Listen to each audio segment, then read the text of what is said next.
Una de las cosas que más me gusta del anime es cómo la comunidad empieza a comentar sobre tal o cual momento en específico, que les impresionó porque no lo veían venir, que les impactó por ser la primera vez que vieron algo así, que les maravilló por ser un momento muy lindo o simplemente se trata de la mejor cosa que han visto en todas sus vidas. Cuando veo esta clase de comentarios solo se me viene a la mente esa escena de Intensamente donde nos explican qué son los pensamientos centrales y cómo estos definen la personalidad de uno. Me gusta pensar que algo así sucede al momento de ver toda clase de contenidos, sean películas, series o anime, sobre cómo hay episodios y escenas que nos impactan a tal grado que definen nuestros gustos al ver esta clase de cosas. Es por ello que he decidido empezar esta pequeña sección donde me gustaría compartir de manera breve estos momentos que a mí me han fascinado a lo largo de este tiempo viendo toda clase de animes, y comentar a detalle por qué los considero tan sobresalientes. Con esto no quiero decir que los animes que vaya a mencionar en esta sección sean la mejor serie de todos los tiempos, sino que por un momento los planetas se alinearon y entregaron una escena o un capítulo que me gustó demasiado,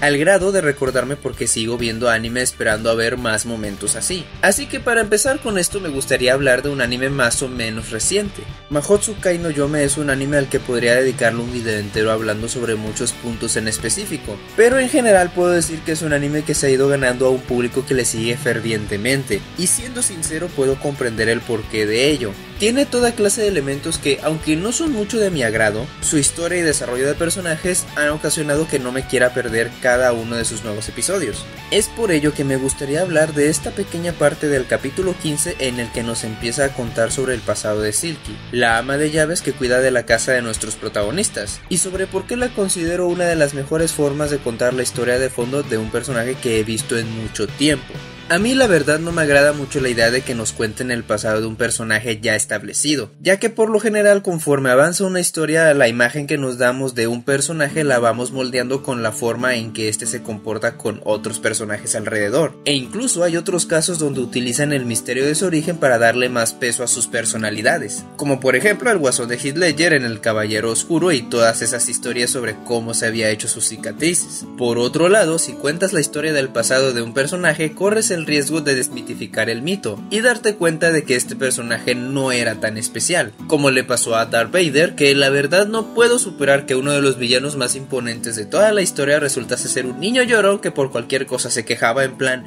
ñe, ñe. En el caso del anime hay un poco de todo, desde buenos relatos de un suceso pasado hasta otros que quizás no sean necesariamente malos, pero interfieren con el ritmo del relato del anime, o en otros casos era completamente innecesario. El primer ejemplo que tengo en mente es el de cómo presentaron el pasado de Kiritsugo en Fate Zero. Durante toda la serie puedes definir su personaje viendo cómo enfrenta sus problemas o sus relaciones con otros personajes, así como alguno que otro indicio de su pasado que lo definen un poquito más. Sin embargo, ya entrando en el último tercio de la historia se les ocurre meter 2 capítulos donde nos cuentan su pasado y todos sus traumas. Y no es que la historia sea mala, pero el personaje era tan imponente que ya puedes darte una idea de todo lo que le sucedió, y si a eso le agregamos que estos capítulos lo ponen ya para acabar la serie, se siente un poco fuera de lugar. Y esto es algo un poco subjetivo, pero creo que esta historia pudo haberse resumido en un solo capítulo. Estos episodios no pudieron haber sido colocados en peor momento, ya que rompen totalmente con el ritmo que ya traía la serie, además de interrumpirse justo en la mejor parte. Y no me hagan hablar de los Battle Royales, porque si un personaje va a morir, necesitamos saber su historia.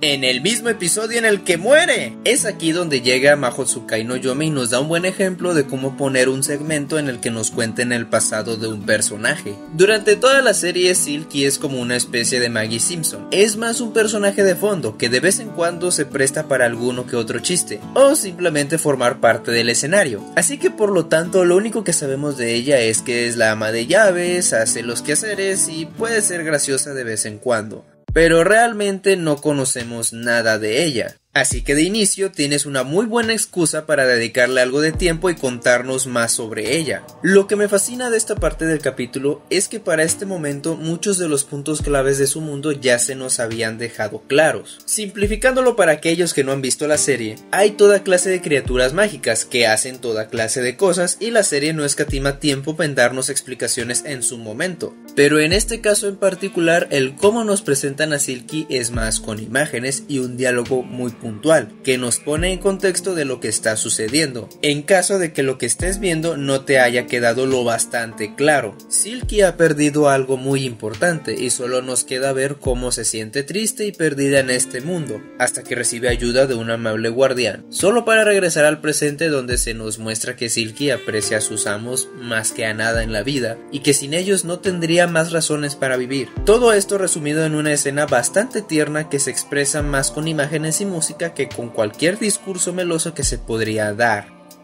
A mí personalmente esta pequeña parte me gustó porque le da mucho peso al personaje de Silky. Ahora ya no solo la veo como un personaje de fondo que se dedica a uno que otro momento chistoso, sino como una chica con sus propios pensamientos y emociones, un personaje más dentro de la trama. Y es que esta serie tiene muchos personajes con muchas historias de fondo y se cuentan, de hecho. Hay más de un episodio donde nos comentan el relato del pasado de uno u otro personaje, pero son historias muy típicas que ya sabes a dónde van, o se podían entrever conforme avanza la serie. Pero el caso de Silky es muy especial porque se cuenta más con imágenes y música, y te dejan más claro las ideas que te quieren presentar con esto que con cualquier discurso. Es por ello que me gusta mucho este episodio, o más bien esta parte de ese episodio. Este anime tendrá sus altos y bajos, pero para mí esta pequeña parte me gustó bastante porque en primera no lo veía venir y segundo se llevó a cabo de una manera que simplemente me encantó.